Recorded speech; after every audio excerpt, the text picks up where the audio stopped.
So here we are. I think when we're discussing marriage, right now, I would say the hot topic, I work, by the way, just to introduce myself. I'm actually a chaplain at St. Catherine University, and I have a PhD in Islamic studies, a PhD in Islamic studies that's related to Islam and also Islam and Western thought. So you're talking about postmodernism, feminism, and LGBT and all these different things. So I'm basically within that area, and where I would discuss what Islam says in contrast to what the different Western thoughts. My master's, on the other hand, is contemporary Islamic studies, which is more researching the conservative Western thought, like the neoconservatives, and their agendas, their think tanks, and Islam as well. And of course, that's a whole different story. I have a published book on that. Versus my bachelor's is actually in Islamic law. So my bachelor's is in Islamic law, and most of the topics that I have taught were more related to Islamic law, related to family fiqh and family law. So that's more of my area. I do a lot of marriage counseling. I do a lot of, dealing with marital problems and family problems and within that area. And of course, working as a chaplain gets me into another type at St. Catherine University, a different type of work. So inshallah, I'll be discussing some of the topics that I think are important. And how about we go from there? I think I'm going to start with none other but the topic of when we're talking about the introduction to marriage, and really quick, just because of time. So we know generally in Islam that when we're speaking about marriage, marriage in Islam, of course, is actually going into the 5 different rulings. So is it sunnah? Is it obligatory? Is it makruh? Is it haram? It really depends on the person. It's not something that we can necessarily say this fits every single one. If you are going through certain fitna, then that would be obligatory. What do we mean by fitna? So what are the signs of fitna? Well, you're thinking about guys too much. You're wanting to always be next to like a man or something like that, or you find yourself sometimes, getting yourself into a conversation with guys, etc. Then that way we will just tell you, well, here's a red flag telling you probably need to get married.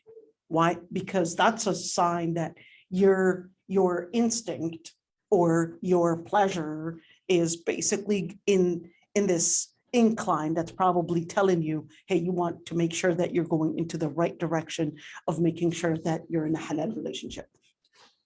When we're looking at the other side, which is haram, haram would mean only in situations where you are not capable of fulfilling the Islamic rulings of marriage. So when we say you're not capable of fulfilling the Islamic rulings of marriage, so for example, you might have some kind of a disability, and you know that it's going to be really hard for you, because of that disability, for you, maybe bipolar. This is not to mean whatsoever to say that someone with a mental illness is not capable of getting married whatsoever, but we differ unless you find someone that is understanding of your situation. So then in that situation, we would say, well, let's see how we can make sure that you're capable of fulfilling the duties, the marriage duties, and at the same time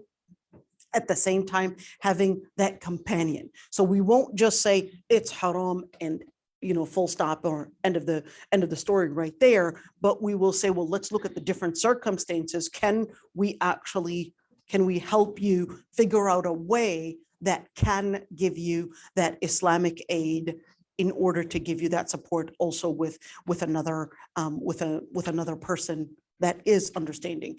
Then the other side, which is makruh. So I'm shifting from one side to another, which is makruh. Makruh is really when something is hated, but that also depends on the person. So if you're not sure whether you're going to fulfill the person's duties, so let's say you're studying medicine, all right? And you know that studying medicine is going to be taking a lot of time, and you're just a person that doesn't know how to coordinate between, a number of different tasks.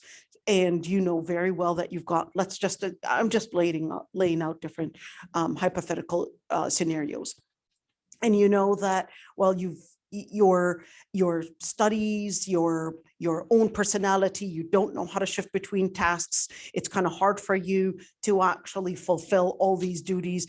And you know that that getting married is just going to get you more stressed out. And therefore, a whole family is going to be at risk right there. So in that situation, we'll say it's makruh. So what if we actually had contradictory situations? So a sister is really needing to get married, but at the same time, she knows that it would be haram for her to get married at the same time because she can't fulfill the duties. So in that situation, we would say, well, go and fulfill your deen. So we would say, fulfill your deen, get married, and let the other person know the situation that you're in. Let the person understand the situation that you're in, make it clear to them, be transparent in order to make sure that you're actually fulfilling the duties. Now, of course, when we speak about marriage in Islam, marriage generally is actually sunnah. So general thing, it's actually sunnah. But it's really important to mention that scholars actually had differences of opinions on whether it's a sunnah or whether it's permissible, which is like the Shafi'i madhab, and I do see majority is actually Shafi'i without you recognizing that you're majority Shafi'i. How many Somalis do we have in here? So if you're Somali, you're most likely a Shafi'i. All right. How many Pakistanis? No Pakistanis? Hanafi. All right. How many Palestinians? Shami. So you're going to be Hanafi within the Fiqh of Marriage. All right. And Shafi'i in the Fiqh of Ibadat. Yes, I know. We actually have it both ways. There's what's Shafi'i? I have a whole series of lectures. It's called Evolution of Muslim Thinking that talks about the madhahib and stuff. Check it out. It's almost in 7-8 videos. It's really worth listening to. I promise you, really worth listening to. All right. It's called the Evolution of Muslim Thinking.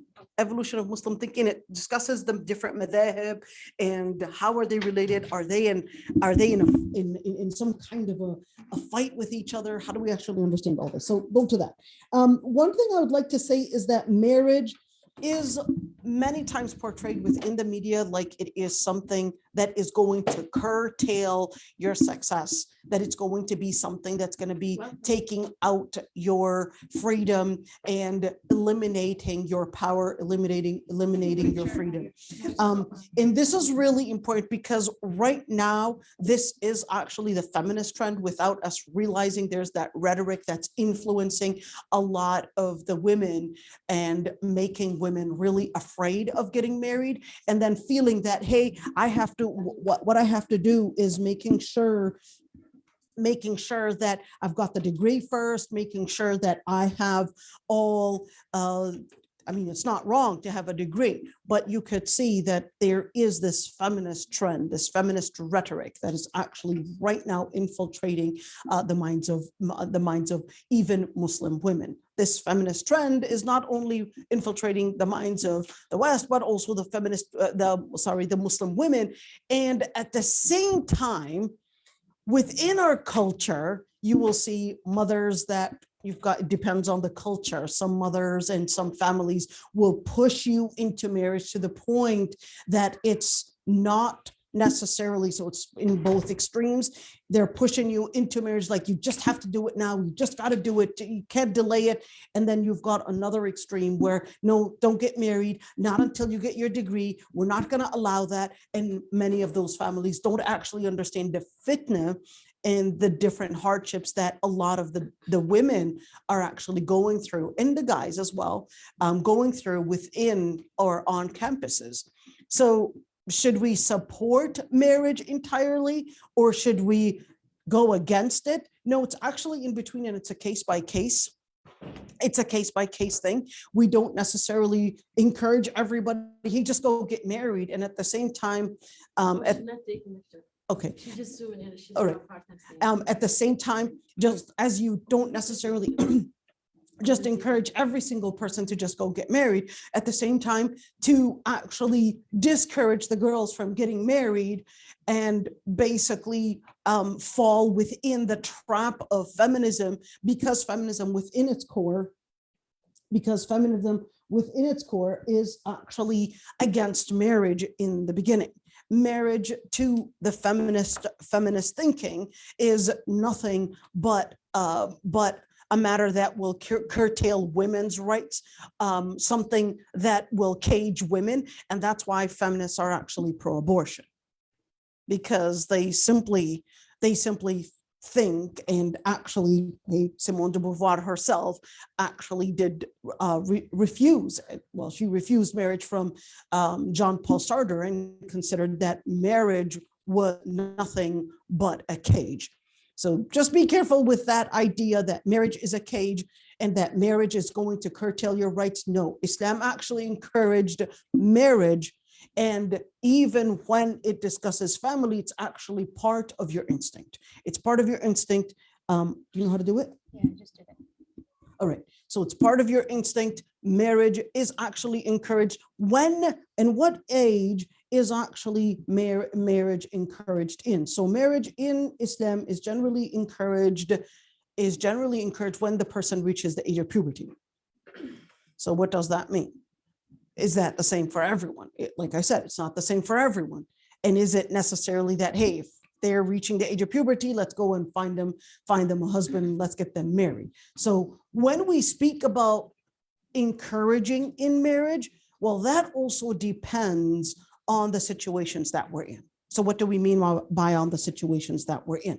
Well, right now, it's totally different than the time of the Prophet, in where to actually cover the expenses, to actually teach the kids, to be prepared. It's not about making family by just getting kids, but it's actually being there to give the kids the right, their deen, to empower them with their deen, to empower them in their health, to give them that strength in their health, to empower them even educationally, to make them strong Muslims and know how to actually make and raise children that are aware mentally, etc. And of course, to know how to also give them that security that they need. And finally, to give them that financial stability. So all of these 5 things are actually needed within a marriage.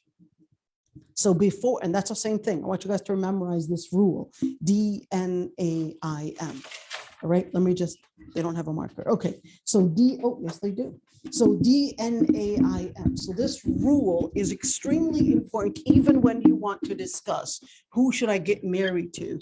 What should I do? These things are basically, so D stands for deen, N stands for nafs, A stands for aql, I stands for ird. Don't worry, I'll translate that. M stands for mal. So what does that mean? Deen actually is speaking about the piety, the deen itself. 2, the nafs, the person's health. A, aql, mental health. All right. I, ird, which is basically chastity in family. All right. M, mal, basically finances.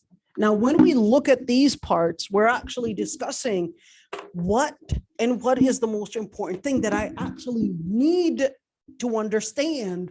What are my duties in a marriage after all? So before I speak about here, before you get married, you need to look at these things. Or in a marriage, this is what you need to look into. So in a marriage, you need to first look into your deen. Second, look into the man's deen. Is he able to fulfill the deen for the family? Why the deen? Why is that so important? Because your purpose in life actually preceded your life. Your purpose, the essence precedes your existence. So therefore, the first thing that you want is a person that has the vision, the lens to understand what he's heading for in this life. He's not just, we're not animals just getting married to fulfill sexual desire and reproduction. No, we've got a goal. We've got an essence. We've got a purpose to live up to, which is وَمَا خَلَقْتُ الْجِنَّ وَالْإِنسَ إِلَّا لِيَعْبُدُونَ/Jannah. So if you are lost with your deen, well, you've got some homework to do. If he is lost with his deen, that's not a person that's going to be capable of fulfilling what it means to be married and what it means to make family. All right. Number two, nafs. When we're looking at nafs, we're talking about health. Are you capable of giving the children a healthy lifestyle? Understanding what it means to be healthy, understanding how to help the children live healthy. If we're talking about a health concern, that's why it's really important also to make different probably blood testing before getting married, especially if you're part of the Middle Eastern areas.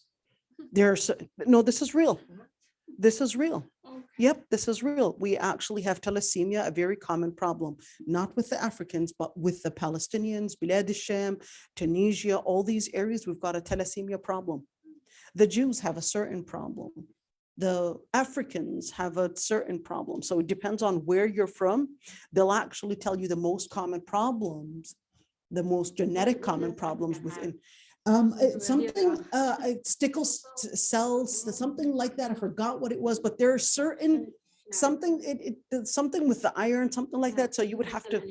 I think it's a good idea to. It's a good idea. Even right now, how tuition is right now, even other areas.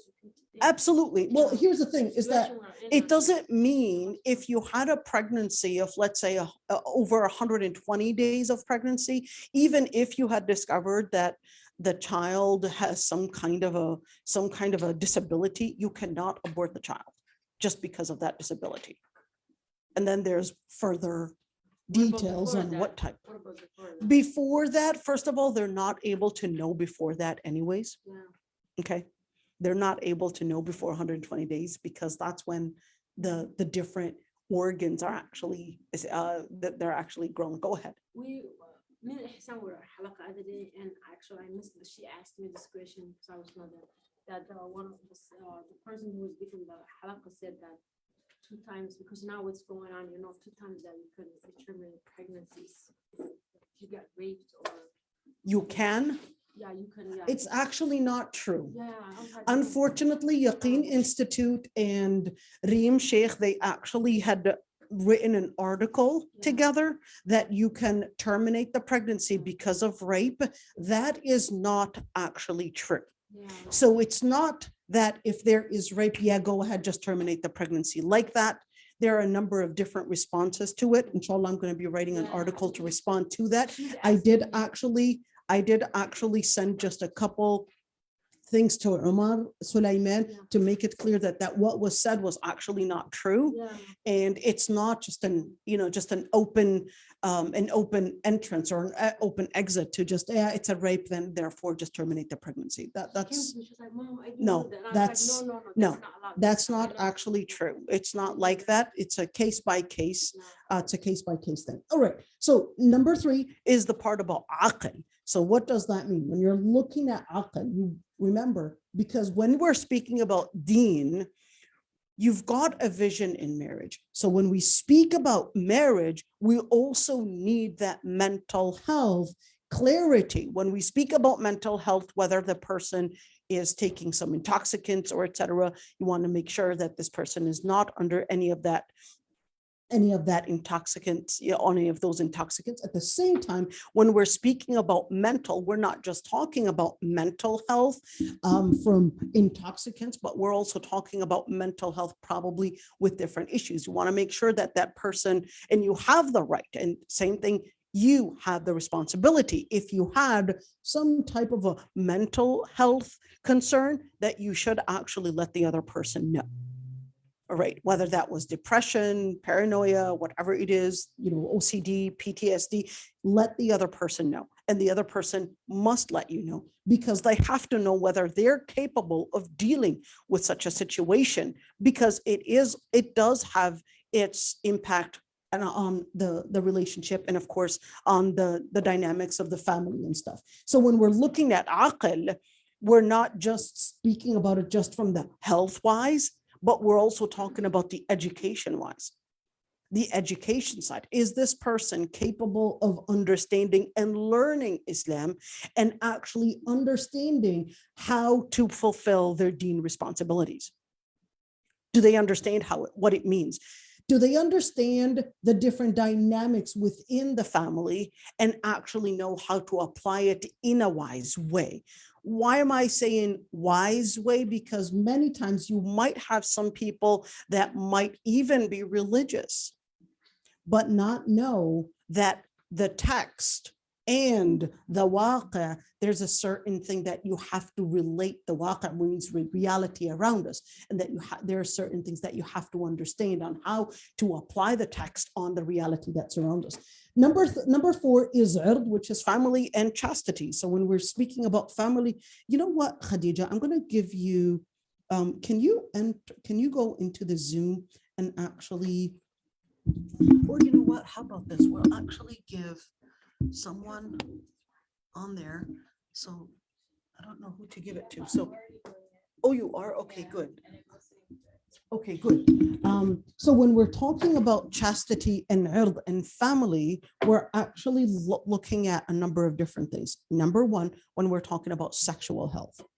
So sexual health is a very sensitive issue because for women, not always do they know that they might have a sexual health issue, and sometimes they can know. Same thing with men. So revealing that sexual issue or sexual health part is extremely important, whether that was when we're talking about sexual health. Let's say this person has some kind of a medication that they're taking that's affecting their sexual ability, or same thing with women. That let's say she has a phobia of some sort. And I've had a number of different cases that really needed therapy and they just didn't know how to talk about it. They didn't even recognize that that was even a problem. Now, it's not just sexual health, all right, but it's also understanding what needs to be fulfilled. And understanding that family is part, and it's actually the core of marriage, and why Allah subhanahu wa ta'ala permitted marriage. It was really in order to make family and bring about healthy families, which is why Allah subhanahu wa ta'ala had actually forbidden any sort of a relationship, sexual relationship outside of marriage, whether that meant gayism, lesbianism, bisexual, personal masturbation, whatever it is. All these different things are actually outside of husband and wife relations and making it actually haram. So why is it haram? Is there evidence in the Quran that it's haram? We'll come across those inshallah later on. The final part, which is the man. And when we speak about the man, when we're speaking about finances, when we're speaking about stability, this is probably a very big concern, especially when we're speaking about parents. That's the first thing they'll look into.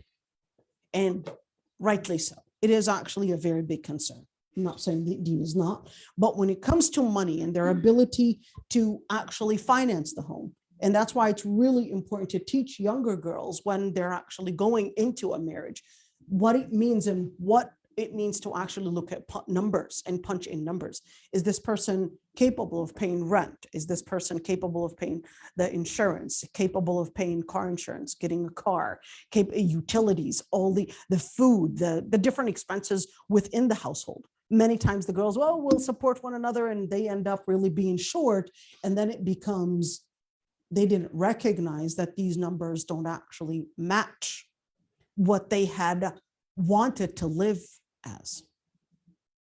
So when we're looking at the finances, we're looking at how is this person making their income?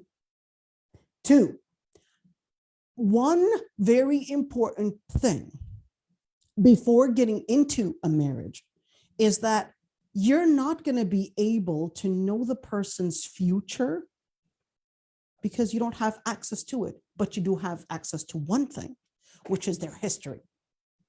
A person's history is basically your window to know the person's future.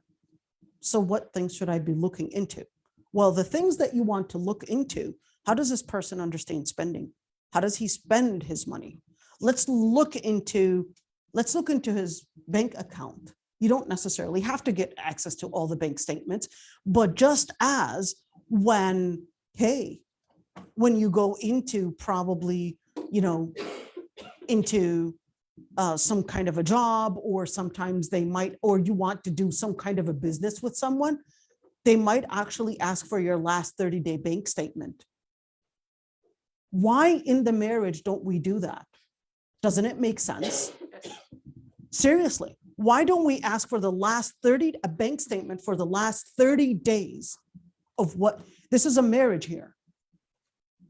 And then we're like, oh, it's safe to ask. No. Why don't we do a background check? I mean, we go into a job and it could be just a part-time job, and then they will make you do a background check. Why don't we do the same for marriage? Do a background check.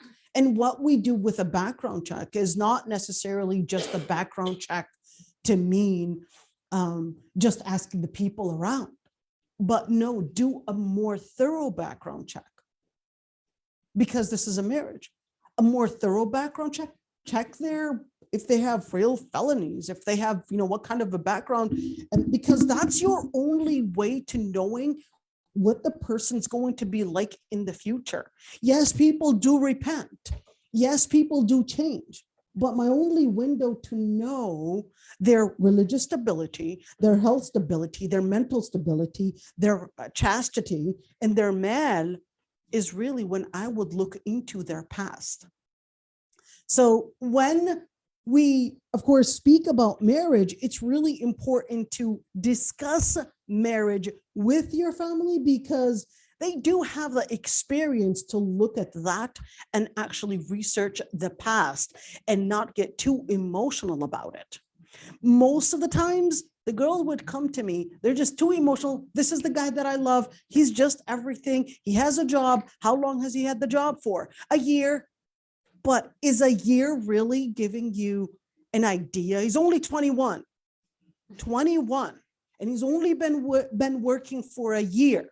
Is that giving you enough information about that person's ability to sustain a family? I mean, he could be the greatest guy.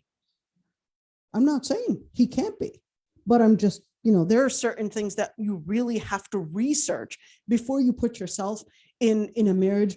And of course you end up, I'm not really sure what to do. And then how do I figure this out? I didn't know he was like this. So that's why looking into these things is really important. And same thing, it's not just looking into the candidate, but it's also asking about yourself. Because it's not just seeing the person, knowing who you are helps you know who to look for. Knowing who you are. How are you with your deen? How are you with your health?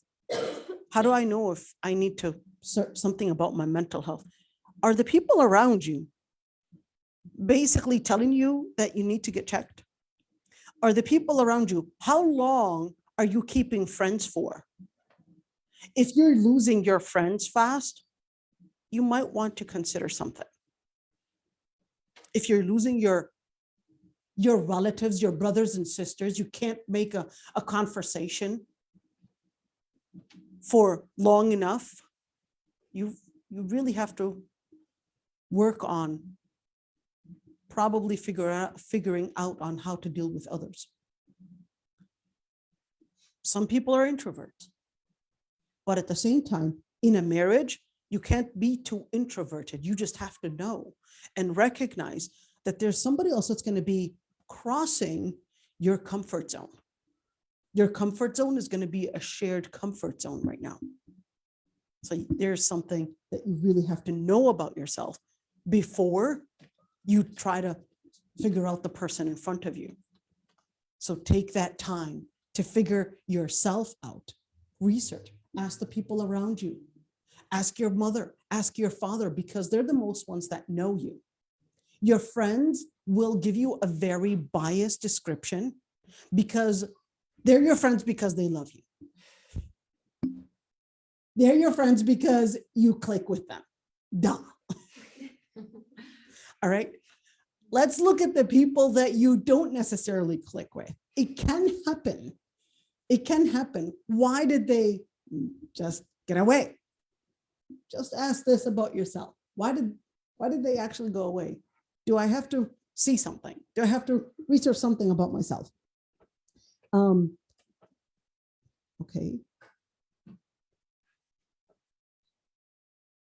All right, so those are just generally speaking about the different rights and family rights. So we mentioned the deen, the nafs. In this one, by the way, I wanted to make a kahoot, but I forgot. Didn't have time. All right, so we're just gonna go ahead. How about marriage contract? Marriage contract, we're gonna get into it. All right. I'm just trying to see, because of time, I'm just trying to see which, should we go into marriage contracts? Is there any way that you could share your slides like at the end? They are actually on a whole website, all of them. Yep, they're actually on a whole website. So you want marriage contracts? Or should we go into engagement? Let's go into engagement and the rulings, because it's going to talk about a number of different things that I'm sure they're going to interest the girls. No, I wanted to know something about when you say lose your friends. What do you mean by that? About losing friends? I was like, is there something wrong with me? Well, No, I mean, like some people they lose friends because let's say you're trying to better yourself. Yeah, exactly. And some friends, they have. so here's the thing, this is not saying, hey, if you're losing your friends fast, there's something wrong with you. Not necessarily. Did Prophet Nuh alayhi salam have a lot of friends? Certainly not. Right? We know that for sure. In the beginning of Islam, the Sahaba, they were just a very small minority. So you want to look into the relationships and see, can you maintain a relationship? And if you cannot maintain a relationship, the question is why? If it's because the society is corrupt and you couldn't maintain a relationship because these people are corrupt, then that's a different story. But if you cannot maintain a relationship because you are somebody that's too abrupt, you have temper issues, well, then that's a different story. All right. Are you losing them because of your personality? Or are you losing them because of deen, because of the problem with deen, that most of them, they're actually engaging in haram things. And yeah, I just have to step back. Well, that's what Islam tells you. But if you've got a temper issue, or you basically don't realize that people are always complaining that you're hurting them, you're using derogatory comments that are hurting these people, that sometimes you're just you're too impulsive. People may not recognize the terms to say impulsive, derogatory, whatever.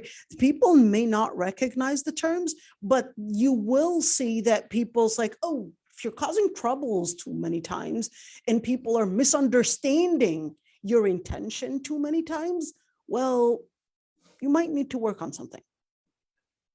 Why are people misunderstanding your intentions?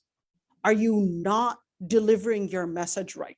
Is your behavior too impulsive that people didn't recognize and didn't give you enough time to interpret and understand your intention, that your behavior was too impulsive, too fast to recognize the intention? And this happens a lot.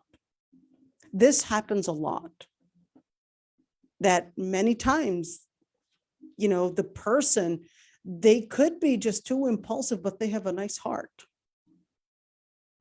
But most of the times, people don't give them the chance to recognize their heart.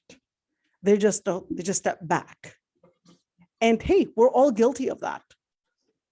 So we just like, oh, she was yelling, she was this, and you didn't recognize that she just doesn't know how to coordinate her intention and her behavior in a way that lets other people interpret who they really are and what they really want. There's that miscommunication right there. Anyhow, so the engagement and its rulings. There are a number of different things when we're talking about engagement and its rulings, because of course, let me just, how do we do this? Okay. Okay, so when we're speaking about engagement and its rulings, there, of course, there are different cultures in how they actually propose or ask for a marriage proposal or ask for a woman's hand. And of course, when we're speaking about different cultures, there are a number of different regulations. So I'll just lay out the regulations and I'll let you then decide your culture. So number one, in terms of regulations, a man and a guy. Yes, I know.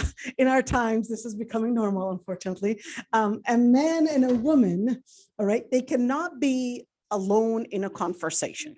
What does that mean, being alone in a conversation? So when we speak about being alone, being comfortable to speak about their matters without having, let's say, a guardian or a mahram actually help them make sure that the conversation is going towards a marriage. You might say, well, I know what I'm doing and I'm mature enough, etc. And which is why the Prophet ﷺ actually said, every man and a woman, they would be together. The shaitan is going to be the third. And the Prophet ﷺ, Rajul Imra'a, he didn't define if it's a believer or a non-believer. He just said, any man and a woman, they're together, the shaitan is going to be the third. So what does that mean in terms of a man and a woman being together? What about online? What about exchanging emails, social media, etc.? It's the same thing. What takes a private conversation online is actually taking the same ruling that if they were to be alone. So no close conversations. Two is that the conversation itself. So does that mean if, let's say that my mom and dad, they know, and we're not in a closed room, but we're sitting in the living room and they're actually overhearing our conversation every once in a while, and we're having this conversation and they know that we're actually discussing marriage or we're discussing, a possible marriage and stuff like that. So in that situation, that's actually permissible. But the part in where we're meeting together on campus, we're sitting together, even though we're not alone, but we're sitting together alone. The people around us don't know what we're talking about. And even if the people around us knew, but our parents, our family is not aware of that conversation of, a possible marriage, that in that situation, that's a form of khalwa. That's a form of being alone. Even if you are sitting together in Perkins and all these people are actually there. Why is it a form of khalwa, even though we're not alone? Because you do actually have the privacy to find, an area to be alone and engage in any possible fitna. So Islam wanted to make sure that this is geared towards only marriage and making sure that he doesn't abuse you and you don't also abuse the situation, and that there is a mentor. Why mentor? Why can't I just do this by myself? Well, it's not mentoring you or mentoring him. It's actually mentoring both of us. Why? We're adults. We're mature adults. Yes, you are mature, but the Prophet ﷺ was always teaching us that fitna is never, ever to guarantee that it will not happen to anyone. I can't guarantee myself. Hey, even Abu Bakr as-Siddiq couldn't guarantee that he would be out of fitna. Umar ibn al-Khattab was actually following Hudayfa ibn al-Yaman, asking him if he was part of the munafiqeen. You cannot guarantee fitna. So because we cannot guarantee our own selves, because that's what Allah subhanahu wa ta'ala told us, that you can never guarantee fitna. So that's why you need others, your parents, your mahram, to help you make sure that you're actually within the, let's call it within the path, and trying to redirect and direct the marriage to go towards stability, to go towards marriage, to make sure that none of you are actually abusing one another. So number 3 is that when we're talking about the topics, what are the topics that both are discussing? So the topics are supposed to be within the area of what brings in the marriage: the deen, the nafs, the aql, the ird, the mal. So what kind of questions should I ask him? Well, you can ask questions that relate to your concern about these matters. Do you pray? Are you regular with your salah? Do you fast? Hijab, is it an issue to you? Whatever it is. Nafs, are you a healthy eater? Or do you just not care? Are you somebody that just doesn't care about what it means to be healthy? Aql, the education. Do you want to continue your education? How about you continuing your education? Does he have a problem with helping you continue your education by helping you with the kids, for example? Is this something that he finds himself doing? Or is this somebody that's going to just give me some beautiful romantic talk and say he's going to help, but then he's not? How do I know? Well, you basically search his history. Does he help his mom? If he does, then he will help you. Ard, or ird, not ard, but ird. Ird, is he somebody that is, when it comes to jealousy, all right? A lot of times this could be an issue. Some men are over jealous, and no, I don't want you working probably in let's say if she's a nurse, okay, working in a mixed area, but there's no an all women's hospital. All right, so if he's jealous, that's probably not the best candidate. Over jealous. All right, what does it mean to be jealous? What all these different things? Well, that's a whole different story, but just to let you know that these things are there. Family, how are you going to deal with his family? How close does he want you to be with his family? How close is he to his family? How close is he going to be with your family? All these different things are probably a concern to you. Man, when we're looking at men, discuss things. How much money is he making? How much money is he spending? Is it okay? Is he okay with you looking at the last 30 days of a bank statement to see how much money is he spending on coffee? How much money is he spending on gaming, entertainment? How much money is he spending on food? How much money is he spending on dining? How much money is he spending on clothing? Is he buying hey, some people are rich. They only buy name brands. They only want to go to, those expensive stores. Other people, they're like, no, I'd like to save my money and actually buy something that, hey, it does the job, not necessarily a name brand, and it's basically within my budget. How's he spending his money like? Is he understanding how to balance his budget in order to get into a family? Or is he so much into the guy's world and the girl's world? It's all about name brand and it's all about show off, and then not recognizing that, hey, there are these things that you have to fulfill. How do we deal with the kids' deen? How do you want to raise the kids' deen? So those are questions. How are you going to raise the kids into their deen? Islamic schooling. Are you able to afford Islamic schooling? Is this a concern to you? Or am I going to be homeschooling and you're not going to be helping me with their homeschooling? The nafs. If you want to buy healthy food, well, is your income capable of buying organic? Right? All these different things. Go ahead, my dear. Speaking of health, also asking for a blood test. Mhm. For HIV. We did actually mention that. We did actually mention blood tests for whether it's HIV or whether it's STDs, or even for different genetic problems. If it's within a certain area, we did actually mention blood tests. Definitely do those blood tests, because they really, and I've had many marriages that were surprised that they didn't know until she actually started getting symptoms. She didn't know anything about it. because he thought he was supposed to keep his privacy secure. And then she just ended up, oh my God, I'm getting this weird burning.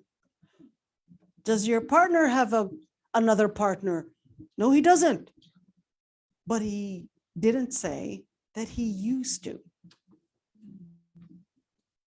And this doesn't. And what does she just recognized, like, no, I know myself. I'm a religious woman. I don't have anything.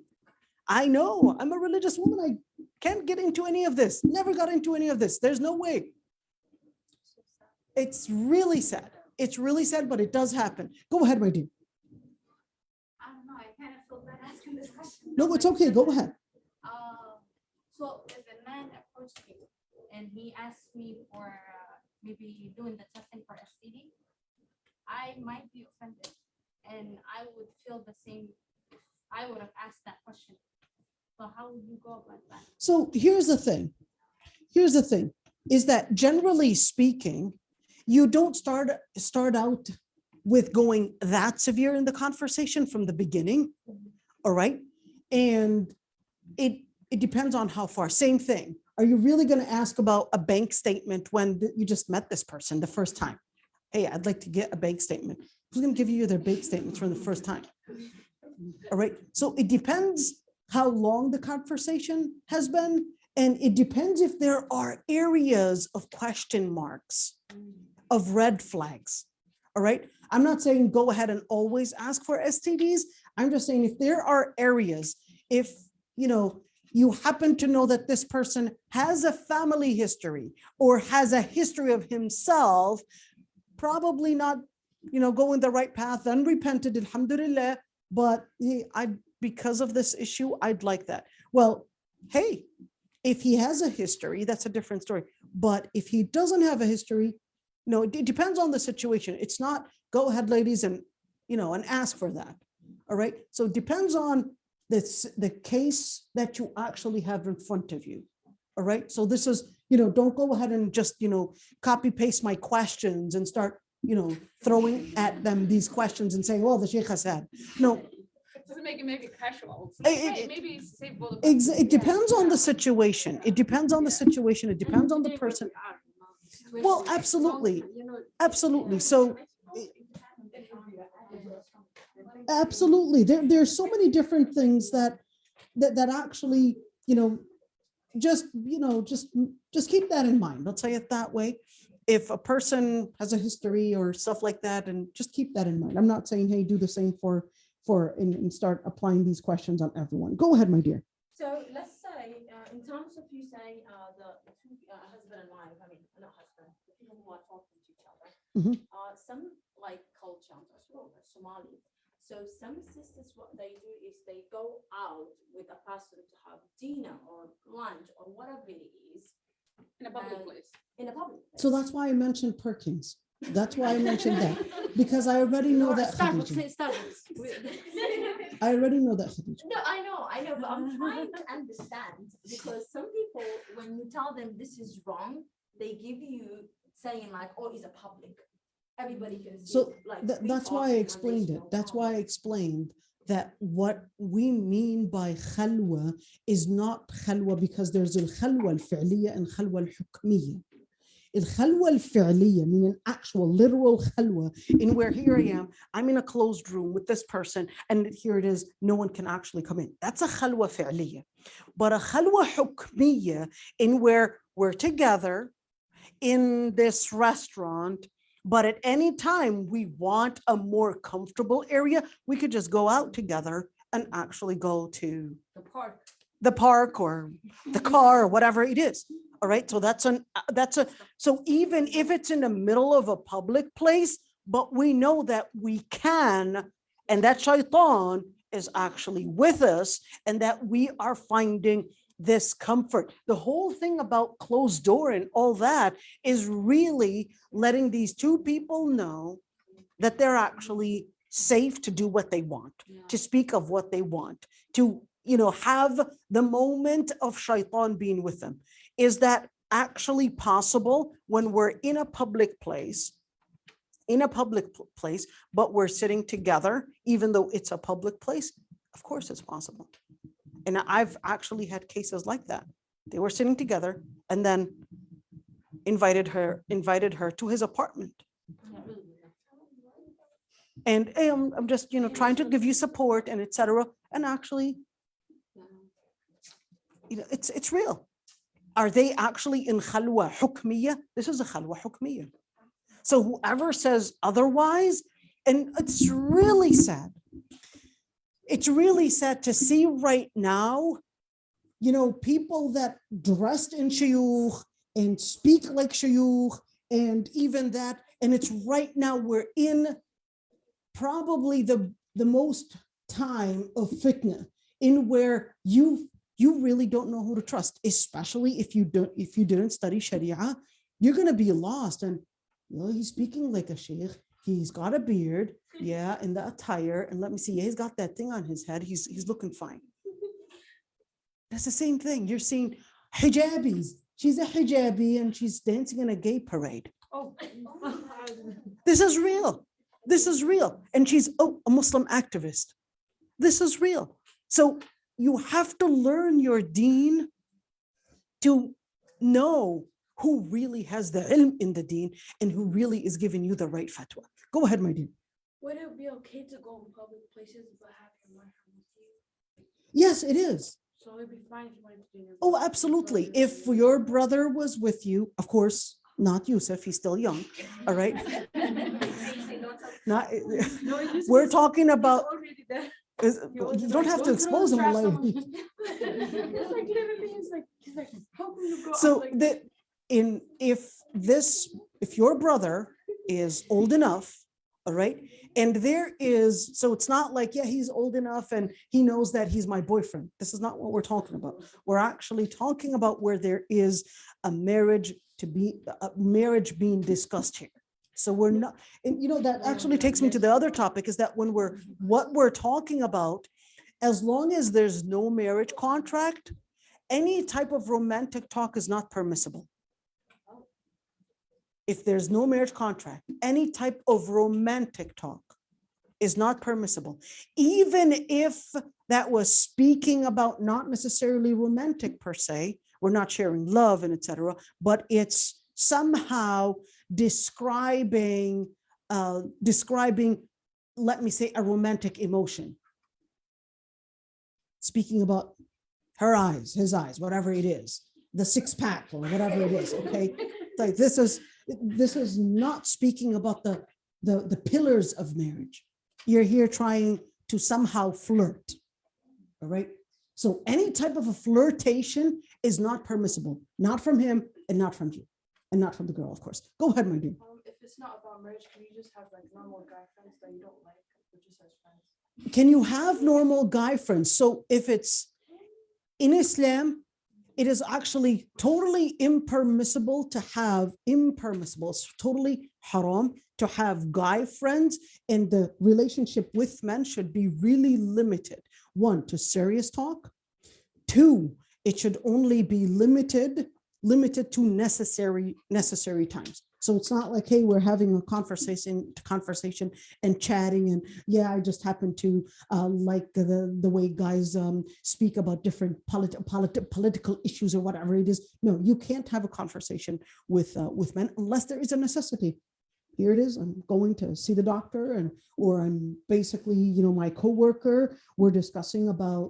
We're having this meeting and we're discussing, let's say, the timing or the rooms or whatever it is, and all these different things, or certain, so it has to be limited, it has to be serious, and it has to be with even the voice tone. That's why Allah subhanahu wa ta'ala says, وَقُلْنَ قَوْلًا مَعْرُوفًا, and say قَوْلًا مَعْرُوفًا, and say what is good, and say something that is sensible, say something that is serious, and you have to keep the boundaries between you and that man, between you and the man. So there can't be a relationship. We're just, we're not talking about marriage, but we just happen to discuss different things. All right. So it has to be, and I do actually have a video on that. You can check it out. Something like, can girls have those friends? It's a 20-minute video. Check it out. Go ahead, my dear. Firdaus. Kind of not like done studies and stuff too, like where the guy is asked the same question and he admits like himself, like, no, like there is a like that I'm like romantically interested in the girl that I'm like friends with. So for that reason. Right. Well, in the end, is that Allah subhanahu wa ta'ala also described the pious women, that they're not غير متخذات أخدان. That's what al-khadan is. Al-khadan is basically a relationship that you might have with a guy, or the guy have with a girl.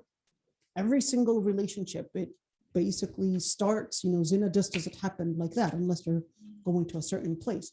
All right. But it actually starts with a relationship. In fact, most of the rape cases actually happen from people that you and those women have actually had some sort of a relationship with, whether it's a boyfriend, it's a classmate, or etc. It's usually someone that they knew, not someone that just barged in and just came in. It's usually somebody that was acquainted with your timing, acquainted with what you're doing, acquainted with your personality, that knew how to cross the boundaries and go that far. And that's why Islam says, well, wait a minute, the security for your deen is number one priority. Security for your health is number two. Security for your mental health, because definitely if you were to also break up with that person, if this person was not to be interested, and if this person was not interested in you as a wife, but was more interested as a girlfriend, then that's going to be a lot of, let's say, that's going to be very hard even on the woman, because usually a woman, when she's in a relationship, she actually wants it to go towards a certain direction. We are more loyal. So Allah subhanahu wa ta'ala told us that, wait a minute, no, that's to help you maintain a stability on your social life, your deen life, and even your psychological health. So that's why even when al-ird says, no, wait a minute, even for your ird, to make sure that that man doesn't cross his boundaries and actually think you're a gum to chew. And then we're going to tell him, wait a minute, no.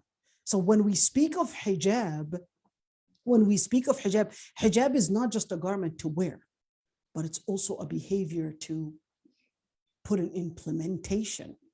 So hijab is, yes, it's laying out a barrier between myself and the man from getting too close, but it's also a certain behavior, even in words, that, wait a minute, there's a certain conversation. That's why Allah subhanahu wa ta'ala actually said, فَلَا تَخْضَعْنَا بِالْقَوْلِ. What is الخضوع بالقول? الخضوع بالقول can actually include joking talk.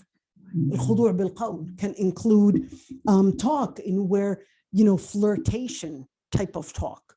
So الخضوع بالقول in itself, there's no way that as a woman, we generally, when we're speaking, we generally just right away, it's part of our instinct. We just go into being ourselves, right? We just make friends easily. We just go in a classroom and we start talking to our neighbors versus the guys there, right? They're just sitting down and they don't make friends that easily. Why? We make friends a lot easier because we tend to be more social beings. We tend to be more social and we tend to be more transparent. And because we're more social, we're more transparent, we more relate with the people around us, in where the way for people to recognize who you are is really by your tongue. And that's why it is emphasized in the Quran. فلا تخضعن بالقول فيطمع الذي في قلبه مرض وقلنا قولا معروفا. It didn't say the same thing to men. It's not that men don't do that, all right? But it was emphasizing that statement for women, because women tend to be more social beings and tend to actually go within that area, in where without them recognizing that they had paved the way for others to cross their boundaries and for others to cross their zones. Go ahead, my dear. I actually have two questions. Mhm. How do you go about your parents opposing, and can you have a marriage without? Can you have a marriage without kids? Okay, so number one, is, oh, this is not actually changing. Okay, I'll make a change. Hold on. So if when we're speaking about marriage with parents and without parents, all right. Okay. When we're speaking about marriage, first of all, the Prophet ﷺ said, أيما امرأة نكحت بغير إذن وليها فنكاحها باطل فنكاحها باطل فنكاحها باطل.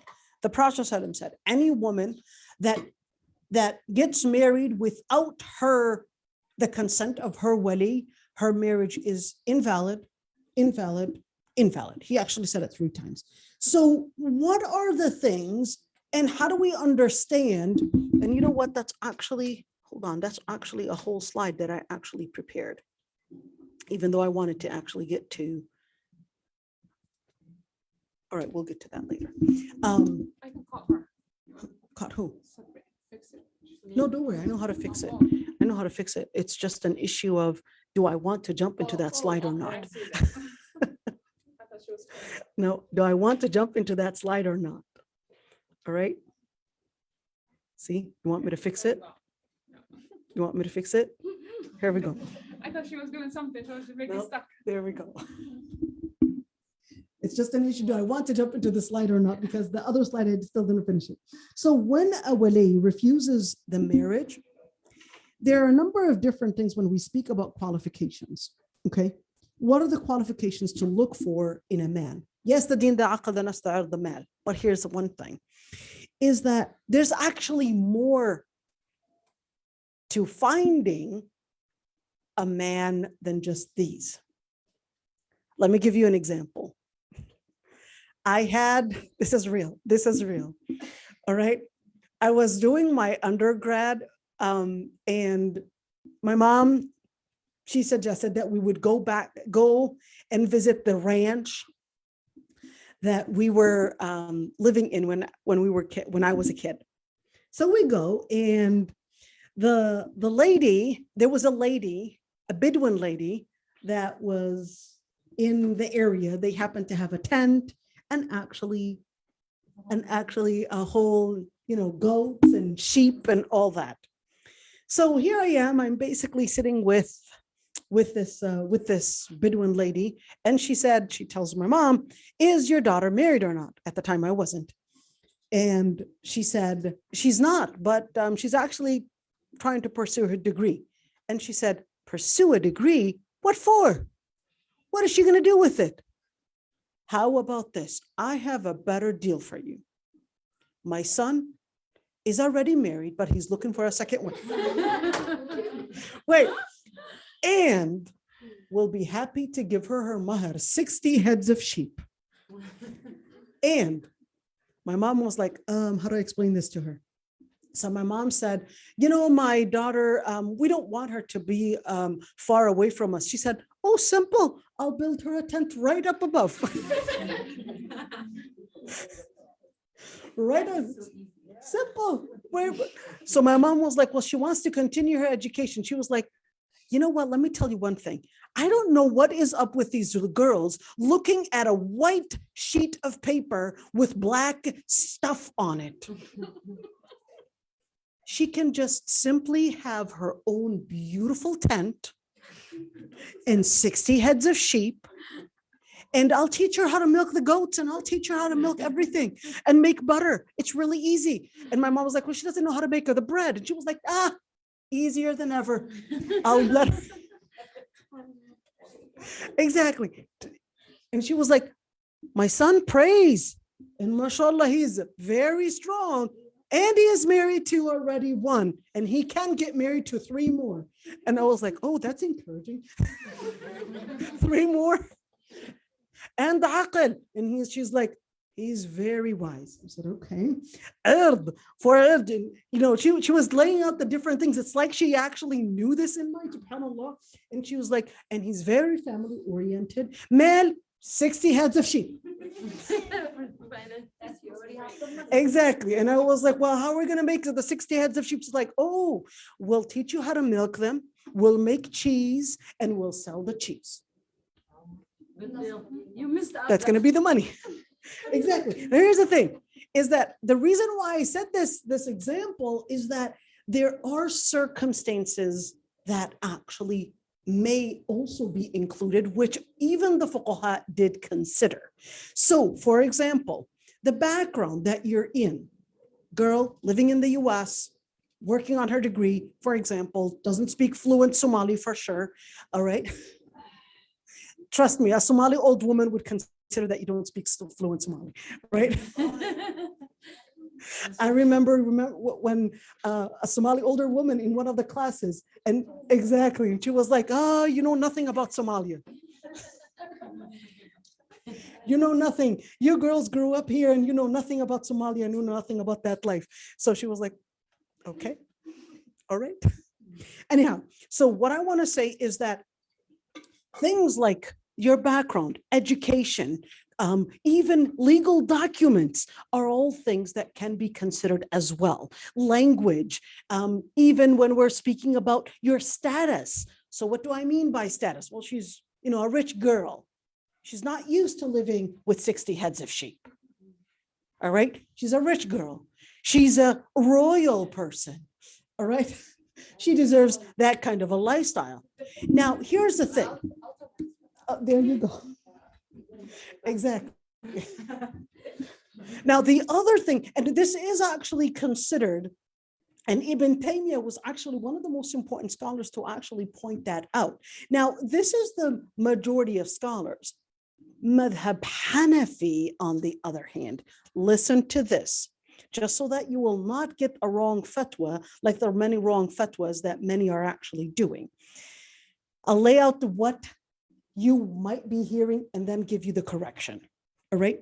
So the fatwa that you will be hearing is that the Hanafi madhab said a woman can get married without her wali, and that she can get herself married and it doesn't need her wali, and all she needs to be is just simply mature. Over 18 right now is the mature age. Hey, she's got an education, so yeah, she should be mature. That's actually a wrong fatwa and a wrong interpretation for the Madhab Hanafi. Madhab Hanafi did not actually say a woman can get married without her parents' consent, and actually made it what is called mawquf, on a parent's consent. What is the difference? So the difference is that if a marriage contract were to happen, all right, she doesn't make the marriage contract herself and says, "Zawwajtuka nafsi," and here we are, we're in a separate room. No, is that the parent is the father, that is, all right, is actually given 14 different qualifications to actually look into in order to see whether this person is fit for his daughter or not. In other words, they actually expanded and said, hey, if you're quiet about the marriage, that means you're accepting it. But if you objected to it, that means the marriage is not going to take place. So what are the different things that Hanafi madhab went for as far as to giving the wali the objection? They said income. They said the type of work they're doing. Our daughter, she's a nurse practitioner. We're not going to allow her to marry a guy doesn't even have a degree. What kind of a degree does he have? Oh, does he have? He's actually dropped out from 10th grade. My daughter, she's a nurse practitioner. She has a master's degree in nursing, and she's already making almost $4,500 a month, and he's barely making $2,100. So what happens? The parent can actually object and say, this can't be right. This doesn't make stability. And even the Hanafi madhab will say, objection heard. So what if the parent does actually say, that's okay. My daughter is already making good enough money. The man is a good man. There's something more valuable than money. It's principle. I just want a gada. I want a good man. All right. And he accepted that. That's okay. But we're talking about the times of objection. What if the parent just objected? Why? Because he's a Hawi and she's Darod.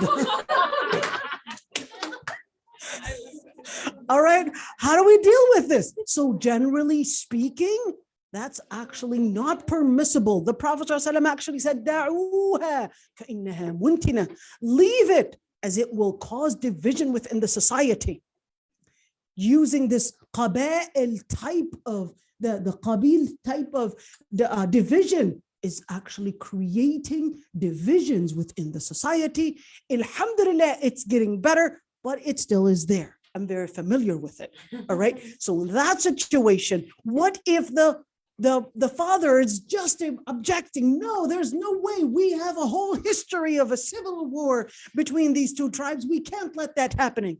So in that situation, the qadi / imam will actually be the wali instead of the wali. All right, the imam will be the wali instead of that wali. Go ahead, my dear. What was that? Oh, okay, the one in the back. Yep. So let me just continue this one. So when we're looking at the wali, if he's objecting for matters that he doesn't have the right to object, then in that situation, like we said, the qadi will be the wali, and he will say, sorry, but your objection is not valid. What do you mean? You're darud and she's Hawiya, you can't get married to her. That's not a valid objection. He's a good deen. Do you have anything else? Well, he's not as educated. Then, let's look into the education. Okay, we're going to take that in consideration, and we're going to talk about that further. All right? And then the qadi will look into the situation. He doesn't have the right legal documents. His visa is actually expired. Then the qadi might actually look into it. So what will happen?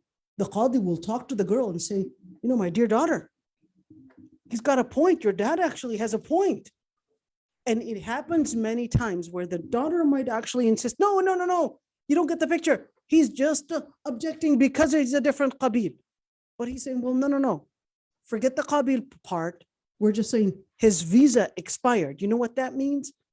You know what your future actually entails to, this type of relationship, and etc. So in that situation, the qadi might object the marriage and say, well, your dad brought up important points. As for the part, so here we go. We're just, I'm just going to go to another slide. And you said about the conditions, right? Well, before the conditions, let me actually answer a number of other issues, which is, hold on. Are those it?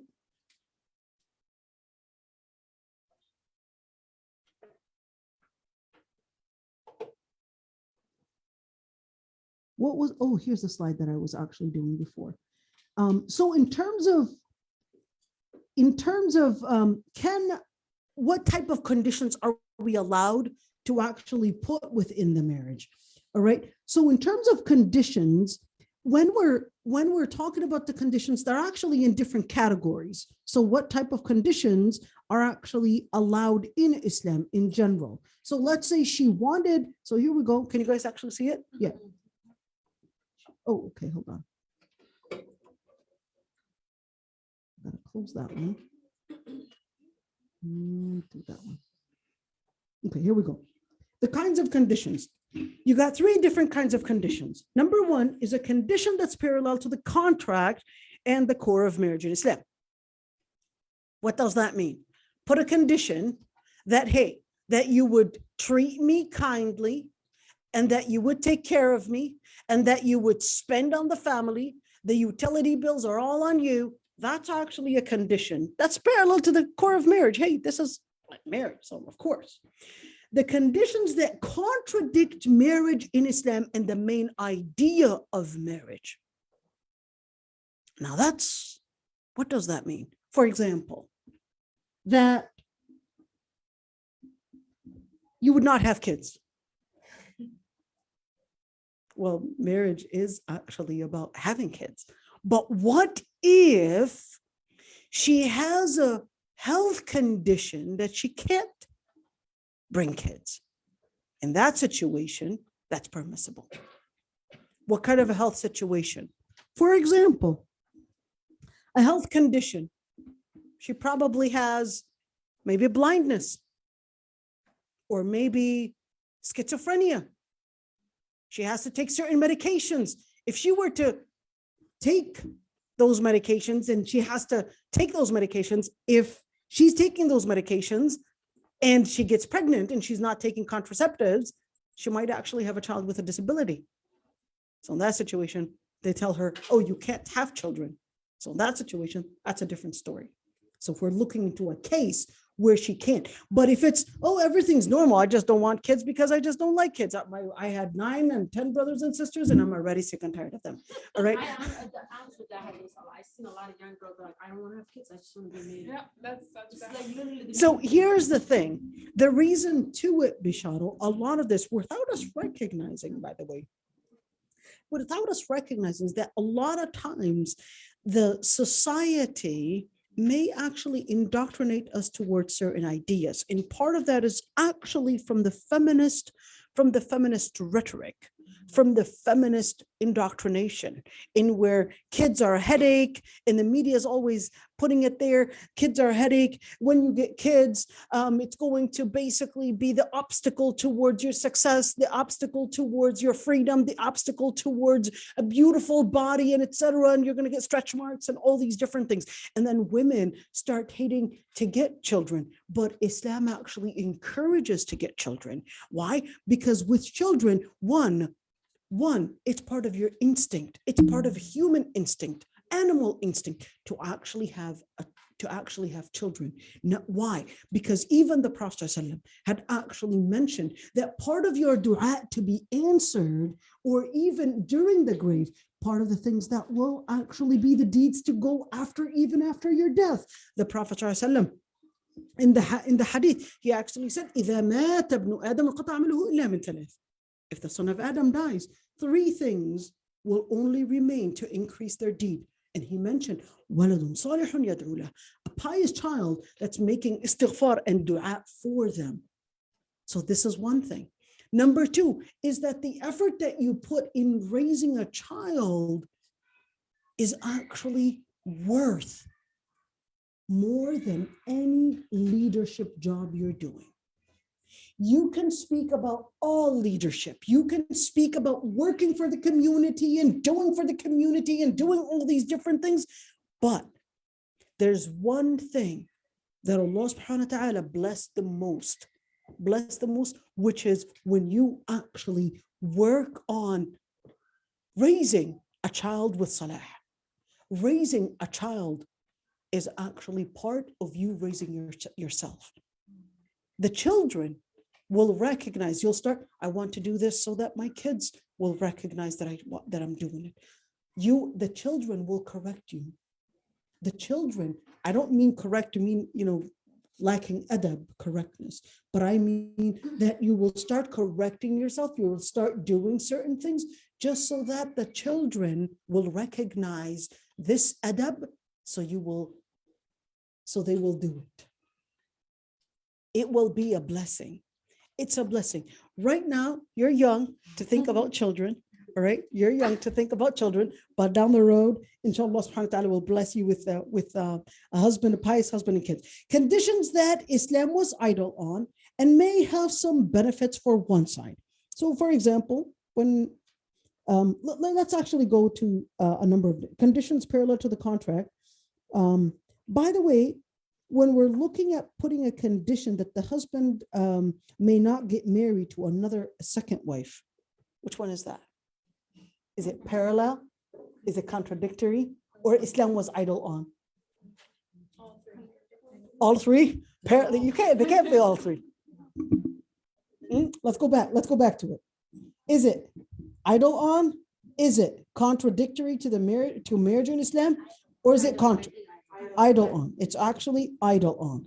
So if, by the way, let's go the conditions that contradict marriage in Islam. All right, putting a conditions that she doesn't have to obey him. Putting a condition that she doesn't have to obey him. She's the boss in the household. Right. That's actually contradictory to the verse in the Quran, الرجال قوامون على النساء. Allah subhanahu wa ta'ala said, الرجال قوامون على النساء. All right. And that's why Allah subhanahu wa ta'ala, and by the way, why even these conditions? All right. Why even talk about it? Because the Prophet ﷺ actually said, كل شرط ليس في كتاب الله فهو باطل. Any condition that is not in the book of Allah subhanahu wa ta'ala is actually void. It's actually void. Okay, who's causing trouble here? All right. The other thing is that, hold on, let's just, sorry, everyone. Now the other thing, okay,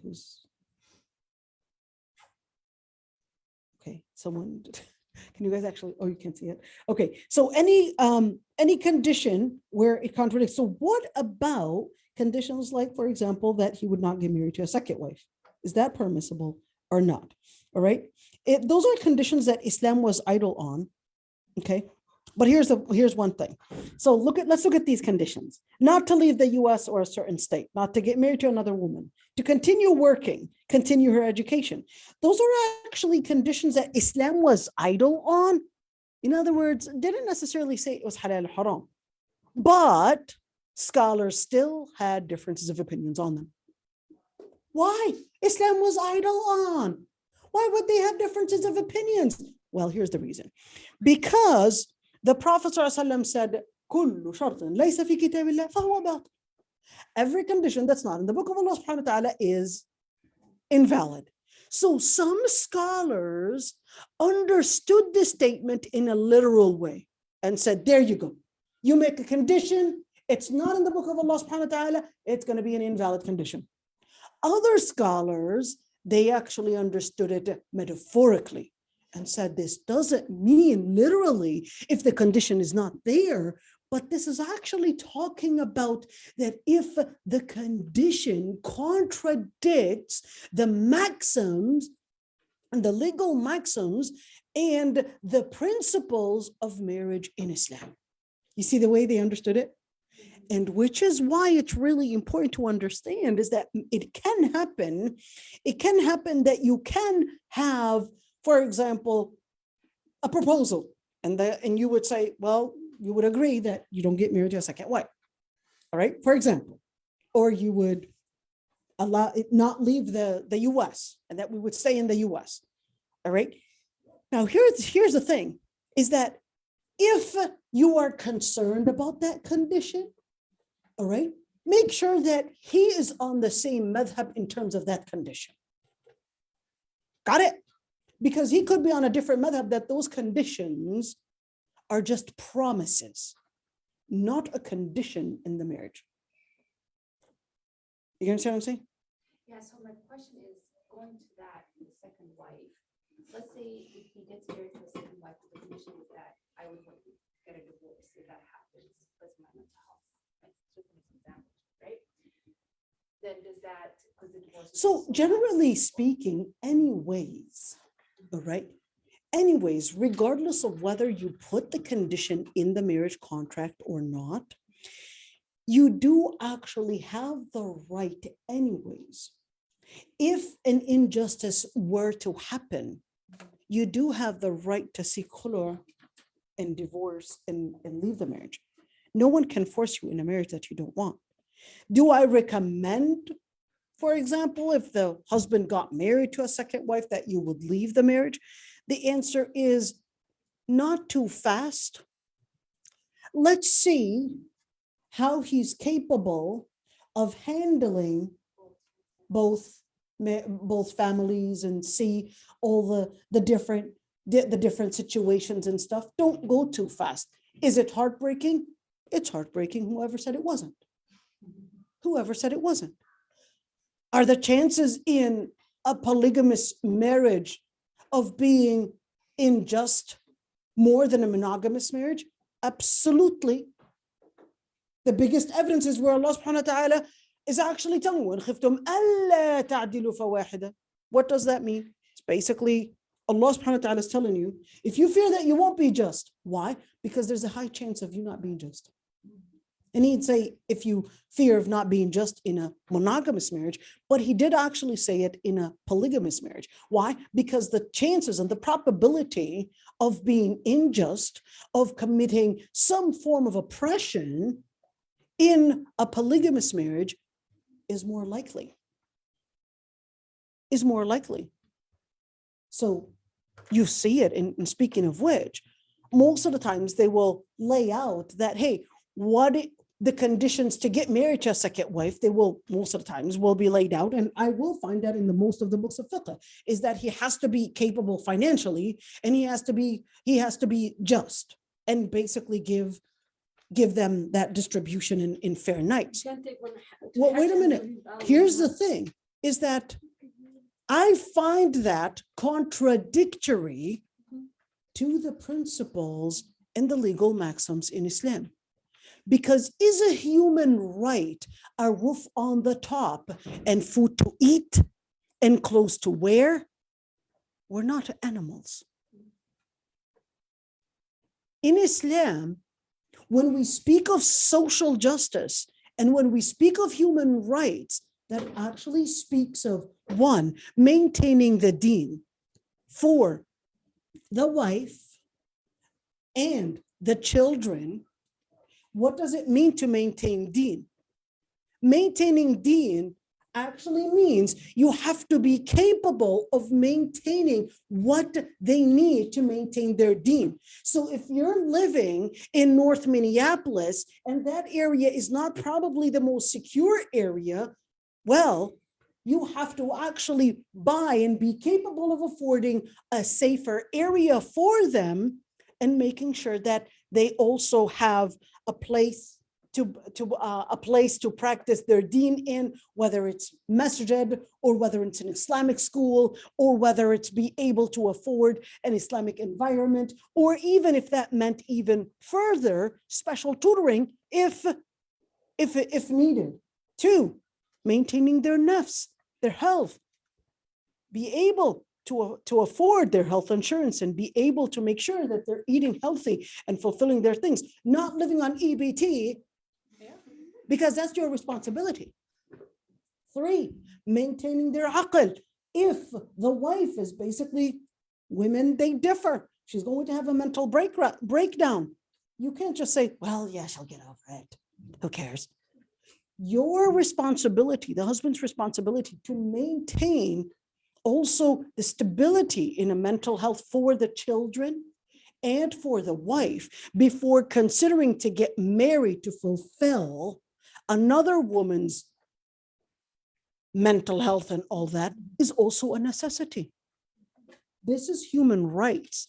These are the ABCs of what it means to actually give anyone stability and rights.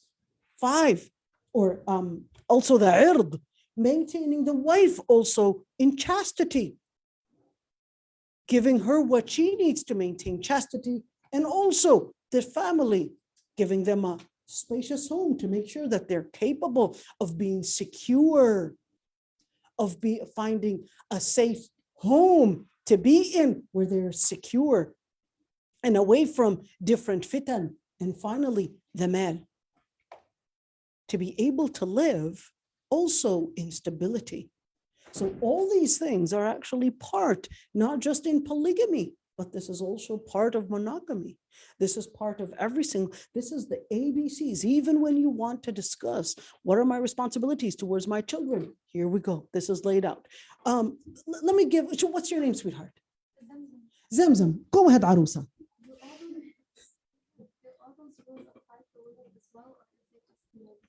These rules actually, these are the legal maxims in Islam.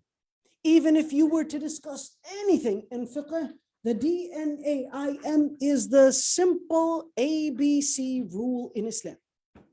So no matter what you're discussing, everybody knows that about me. DNAIM, that's it. That's it. This is the vertebra of Islam. This is the vertebra of Islam. Whenever you discuss anything in Islam, anything, you're going to have to go that way. Whenever you want to understand fiqh of priority, you're going to go this way. Whenever you want to discuss your priorities, your marriage, etc., anything, this is the vertebra. This is ABCs. You wanted to say something, sweetheart. So when you say not to get married to another woman, what does that mean? Not to get married to a second wife. Oh, these are the conditions that you guys can. No, these are idle. Islam had differences, Muslim scholars had differences of opinions on. So not, Islam was idle on, but scholars actually had differences of opinions on whether you can put that in a marriage contract or not. So the Hanbali madhab, they actually permitted it, but you've got the other, Hanbali madhab didn't permit. You've got other madhab that said, no, this is actually permissible. What does the Salafi think about that? Salafi, well, not all Salafis are the same. You've got 7 different kinds of Salafis. Go to my video. It's called Where the Salafi and Sufi Went Wrong and the Ikhwan Went Wrong. And because Salafiyya, most people think Salafiyya is one thing. You've got 7 to 8 different kinds of Salafiyya. So it's not just one. Yeah, and they're growing even. All right. And the question is, Mhm. if the husband is not practicing religion, but you're practicing religion, and if he doesn't know your rights, but still he claims he have a right to get married for a second one because of the, yeah. Well, Deen is not studied and is not derived from his behavior. Deen is derived from Kitab and Sunnah. But he's not So if he practicing wants to all claim, those, yeah. well, that's why before you get married, you want to make sure that this person understands his deen, because he's going to go left and right with misunderstanding the deen, and they're therefore misunderstanding how to deal with you. Who else? Go ahead, my dear. So you talked about social justices being among like the rights that have to be developed in order for a marriage to be just, or for you to, as the wife, to feel that your rights are being fulfilled before he looks for like a second wife or anything. So if there's anything lacking within his own household or family from those legal maxims, then he would not be just between the two households because he's already not like fulfilling his rights in express household. So here's the thing. When we say these conditions, all right, we don't want to go too utopian, but we're saying this is what we're seeking. Okay, this is the vertebra of Islam. This is what we are hoping to get to. But will you actually find any marriage that is fulfilling all these by the book? Barely. Barely will you find that, but we're hoping to get there. All right. So once we actually have this in vision, not until we have a clear vision of what Islam says in terms of social justice, will you see people's behavior changing. Yeah, my question is just that if he's lacking already in fulfilling those just rights and he decides to get a second household or a second wife, then that places you in a position of like being an oppressed person. So what right does then the woman have to either? Well, let me tell you one thing. Always, if, for example, she is feeling oppressed within a marriage, she has the right to maintain sabr, or she has the right to say, hey, I don't want to live as a victim, and actually leave the marriage. What's sabr? But what was that? Sabr. Sabr, Oh, sabr, patience. sabr. Oh, okay. Sabr. Okay, okay. The first one is sabr. When do we look into that? Sabr? Well, you look into it by looking at the pros and the cons of staying within the marriage, the impact it has on the children, the impact it has on you, on the deen, the nafs, the aqdah. Same thing. We go, same thing. What if you were to leave the marriage? Is it better for the kids' deen? Is it better for the kids' health? Is it better for their mental health to be away from their dad? Is it better for my security? Is it better for the finances? Or am I going to have to end up working and then putting the kids in a daycare and then all these different things? There's different things that before we rush and say, it's something that I can't handle mentally. No, there are certain things that we have to reevaluate before we rush into making an answer. But it's a legal justification to ask for divorce. You're within your Islamic. If there is oppression, absolutely. Absolutely. Absolutely. There's no doubt about that. No other scholar said otherwise. If you feel oppressed within a marriage, you have the right to say, objection, I'm leaving. and you go through the process. Go ahead, my dear. So say you did the sulit and then you wanted to divorce. What if your husband's making that divorce like very difficult for you? So in that situation, you can, if you still insist on you want divorce, so there is the khulu' and there's the divorce, two different things. The khulu' is when the woman is the one that's initiating it. The divorce is when the man is initiating it. Talaq, all right? Now, if you insist that you want khulu', that means you lose your right for alimony, you lose your right for the mahr that he had paid for you, all right? And you can actually go for it. What's the issue for The talaq can be for a number of different reasons. The talaq can be for harm. He's harming you, and therefore it might actually take time to prove the harm, not only in Muslim courts, but the same thing even in American courts. To prove that this person caused harm, whether that was mental harm, financial harm, physical harm, it actually takes a whole process. Typically in the US, it might actually take a year to 2 to 3 years just going from court to court, from day to day, and all those things that, especially if there are children involved, then the process is even going to be even more confusing. Go ahead, my dear.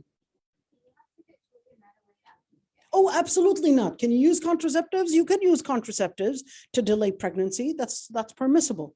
Different kinds of contraceptives depends on your health situation. So you would talk to your OB to see the one that is suitable for you. You wanted to delay pregnancy because of your education. You wanted to delay pregnancy because you just wanted to enjoy more time of your youthhood. Well, by all means, enjoy. All right, that's actually permissible. All right. Hold on, I lost count on who. Go ahead, my dear.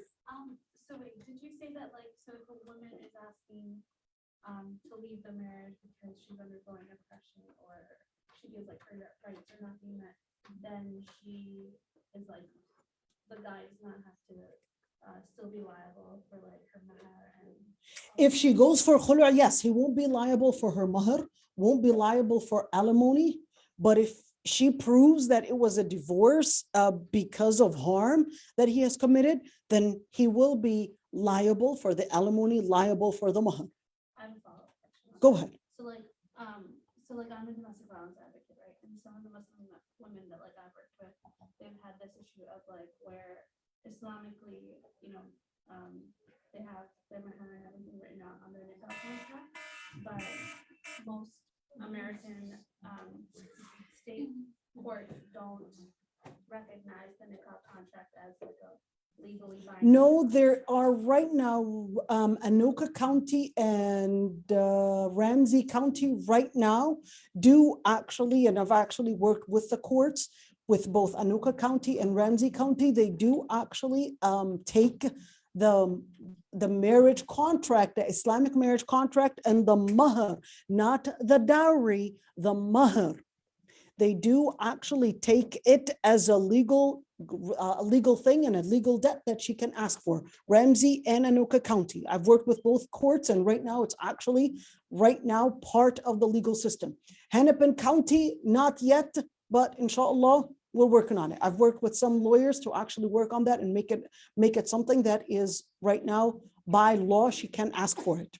Do you recommend then, like from what you've seen, for women that are about to get married, to get like American legal contract Absolutely. version of their nikah? Absolutely. This is a very important question.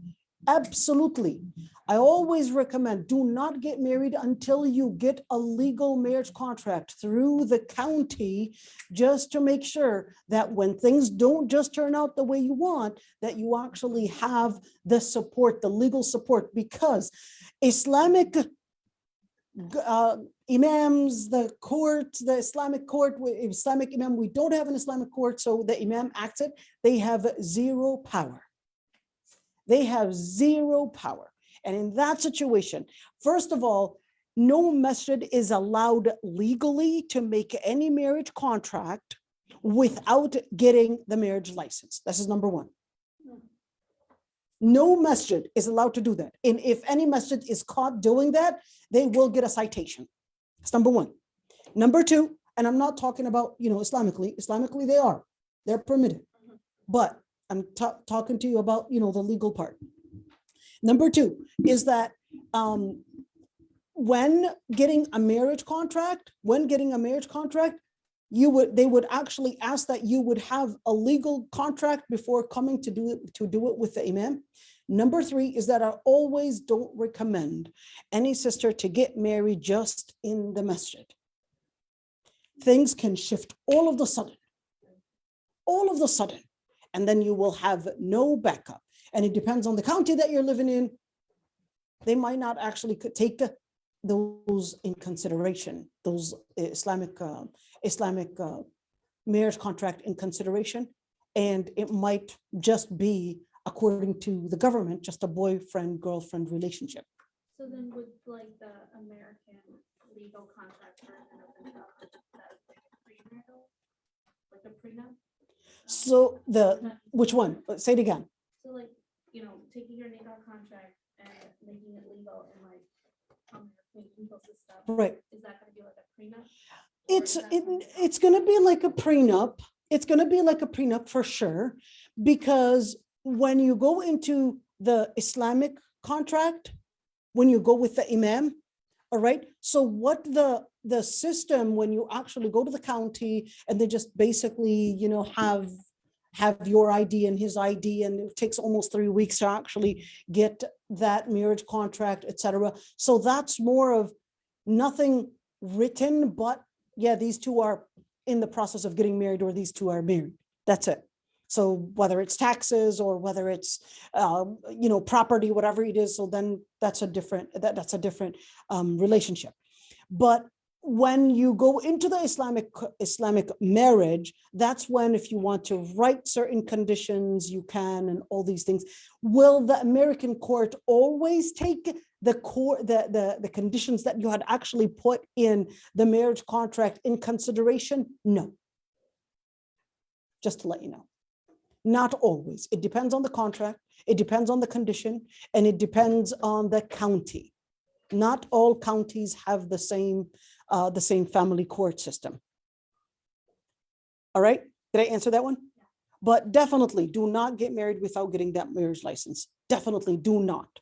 I've had many sisters, especially African-American sisters, or sisters that are getting married as a second wife or etc. And then they end up not having, of course, as a second wife, you won't actually be getting a marriage contract, a legal marriage contract. At the end of the day, you just have to recognize that, just keep it in mind, and give yourself some sort of backup. I know I'm right now speaking like a feminist for some, but it is what it is. This is a reality. Is that many times this man just all of a sudden, you call, he's not answering.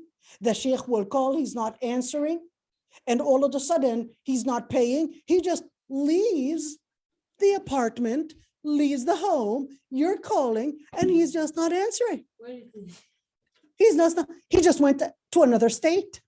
What is that? He got married to another woman in Islamic court, in a masjid. This is the first one? These are cases that I come across many times. This is something. Yeah, she doesn't know she's the first or the second or the third, and all of a sudden this man is getting married in Utah, and the other wife is in Colorado. That sounds like happening to the second. This is real. He's a truck driver, so he has some wives in California, and he's got another wife in the middle of the way in Utah, and another wife in the far north in Minneapolis. Sound like a lot of STD coming through. No, well, not necessarily, but in the end, this is real. I took so we were in classes that I took a class, and then they say the first people that brought a lot of problems was the truck drivers. This is 1982, and I've seen a lot of truck drivers. I don't know about that. Go ahead. Hold on. Go. I don't know. Now I lost track. Go ahead, my dear. Are there conditions if the woman wants to initiate khulu? Are there any conditions if she wants to initiate khulu? Well, generally speaking, Islamically, there aren't any conditions to initiate khulu other than, well, not necessarily. So if you want to initiate khulu, before you rush into khulu, are you really taking these things in consideration?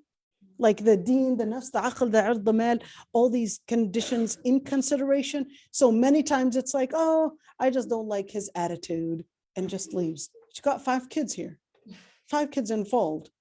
You just don't like his attitude. What kind of an attitude? What kind of an attitude? Oh, sometimes we just don't click with jokes. This is real. Are you serious? In conversations, I like watching this kind of, TV show, and he just doesn't like watching the same thing. And I like going, and it becomes, it's like, are you serious? 5 kids are involved, and you're telling me about, a joke here and there, or a restaurant that you guys don't like, or some disagreements that you might have over, what's the best meal, etc. Are you serious? Like you got to simplify it. What does it go back to? But if she wants to initiate khulu', we just recommend, hey, look into these things, look at the kids' deen, look at your deen, look at the health, look at the aql for the children. Is this good for them? How about who? You don't have a kids. Well, if you don't have kids, that makes the situation easier. But it makes the situation easier to consider. But at the same time, at the end, if she wants to do khulu', by all means, you can. But you just gotta, put those. Oh, hold on, I think she had a question first. Hold on, Bishara. Sorry, what was that? Is it bad to make the engagement stage long and not getting there right away after getting engaged? Is it bad to make the engagement long? So here's the thing. People have different situations. It's not one situation fits all. So if we're talking about taking in consideration that situation, maybe he's abroad, all right? And your engagement until the processing of the papers takes, all these different things. That's a different, so technically you are engaged, but you're actually far, all right? So it's a case by case thing. Do I normally recommend long engagements? I don't recommend long engagements like 6-7 months, because what happens, and especially if there's a marriage contract, all right? Because if there's a marriage contract, many times these 2 people, they're basically saying, hey, we've got a marriage contract. They start going out, and then when they go out, and of course, this is really common, that sisters, they basically end up really, I would say, succumbing to the situation. And then very many times she ends up getting pregnant. And here's the thing, is that when you are available that easily, he's not going to be encouraged as before to continue the way. And there's a very high chance of getting into disagreements. I mean, you would be married, and every single once in a while, every single day, you'll have some kind of a disagreement on something. All right. So you for sure are going to have disagreements. And this is something I always say. The first year of marriage is the worst year of marriage, because you're at each other's throats. He's trying to figure you out, and you're trying to figure him out. You're not used to this. The first year is just terrible. The second year, you're starting to get the hang of it. The third year, oh, I guess I get it. But it isn't until, and so apply that. If you were to be engaged, you're going to have a lot of disagreements, And if you still didn't get married yet, you're just going to, you know what? We just don't click, and you're just going to go away. And you're never going to click with anybody, by the way. No, this is real.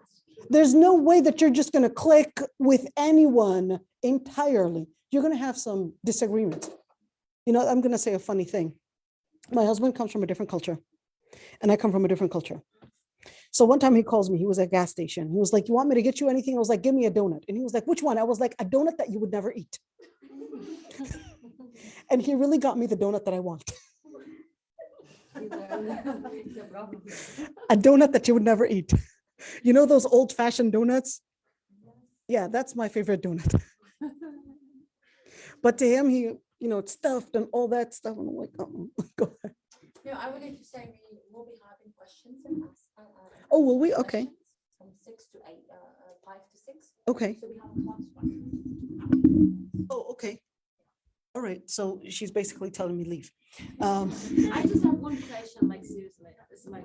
I don't You know what? Can I understand. answer these questions really quick from the people online, Haram? Can I give a ride to my cousin who is coming from work at night? My husband said I can give him a ride daytime, not nighttime. So what is the difference between night or day? No, there's no difference between nighttime or daytime. You are, it's a khalwa right there. If he has reached the age of puberty, regardless of night or day, you don't want to be, that's a fitna right there. Regardless, what nighttime, there's no shayateen, there's shayateen, and daytime there aren't any. Can I give a right? Okay, I mentioned that one. Okay. All right. Did I owe you haram? That's why the people couldn't actually see the slides changing. Oh no. All right, well, sorry about that, everyone. All right, so she's cooking me out. We're coming back in. So is that the end of time? Should I go home or what do I do? We have you later, like for question and answer. Don't you just love her accent? So I'll be seeing you all later for question and answer. 5 to 6. All right, so go ahead, Bashara. My question. She's gonna kick me out, girl. Yeah, you know, sister, I have seen. What? What do I I have do? seen sister, subhanAllah, I've seen a lot. This is Bishara. There's nothing I can do about it. Oh, Go ahead and answer. Okay, can you explain the division, like getting divorced and getting the khula? Uh-huh. What's the rules, like? Because I literally saw sisters that get divorced and right away get into other relationships, and then I think that's like. no, there has to be a, SubhanAllah, you know, I've seen it. there has to be a idda. Yeah, what's their iddah? There has They to be have a different iddah. iddahs, right? There has to be a idda. And the preponderant is that the idda from khulu' is the same as idda from a divorce. But the iddah for That's the khula is shorter, preponderant. right? Well, that's what I'm saying, Yes. is that the preponderant is that the idda for khulu' is the same as the idda for divorce. I know that there's another opinion that said that it's less, to mean one cycle for khulu' and 3 cycles for divorce. But the preponderant is that it's actually the same. The preponderant is that it's the same. And that means you should not be pregnant while you're getting divorced, or I don't know. No, you can be pregnant if you get a divorce. You can get a divorce while you're pregnant, but you're gonna have to wait until you get the baby. You can't. If you have your period, you can get. You can get differences of opinions between scholars on getting a divorce while you have your period, and that's what is called the talaq al-bid'i and the talaq al-sunni. She's gonna kick me out, so I think she's gonna give me a talaq. You're gonna ask her later. though. Yeah, it's fine. I just wanted to ask that because I see subhanAllah a lot of things. You You know. ask later. No, I'm done. I'm done. Who does, here's a question. Who does the house belong to when the couple are married? It depends on who's buying the house. Who does the, if they're both, if, To the children. no. If they're basically paying, both are paying, it belongs to both of them. It would be a joint property if they're both paying. So let's say she's making 4,500 a month, all right? And she is paying 2,000. All right? She's paying 2,000 and he's not paying anything. The house is hers, Even if they're married legally. even if they're married legally. And if you were there yesterday, you weren't there yesterday. I was there. If you were, okay. Yes, I was. No, I was. Oh, okay. If, let's say, a divorce were to happen, she was paying the mortgage fully, all right? He wasn't paying anything. So let's say the American court said he gets half the house, all right? Then we would say it's haram for you to take that because it's her property, because she's the one that's paying the mortgage.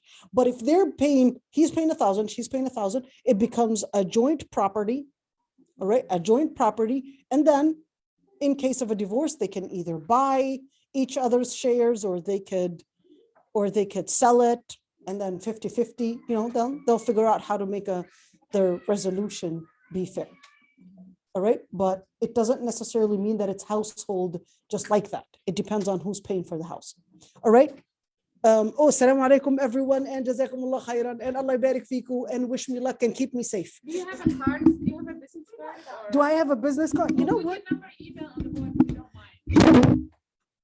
Or We can email you all that Oh, information. okay. Yeah, okay, so Okay, she'll thank email you. you all that information And we do actually have a tafsir class every Friday, 6 to 8 p.m. in Masjid al-Rahim in Brooklyn Center. And you can also Oh, were join. you the one who did the camping? I did. God, I was looking for it. I'm gonna get the information. All right. So Allah barik fiku and jazakumullah khairan, everyone. And inshallah, we'll meet again. So when are we meeting again? Class time-wise or Time. Oh, time-wise, we'll take a 5-minute break and then we'll restart again, inshallah. Oh, so when is my class? 5. Oh, okay. خلاص, yeah. So we'll come back in 45 minutes, inshallah. Yeah, I'll answer those. Inshallah. So, what is it? Maimuna, was it? Mastura. Mastura, nice name. I missed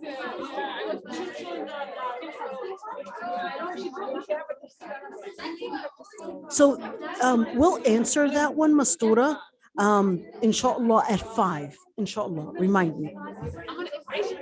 Inshallah, I'll answer. Assalamu alaikum. So you guys have 5 minutes.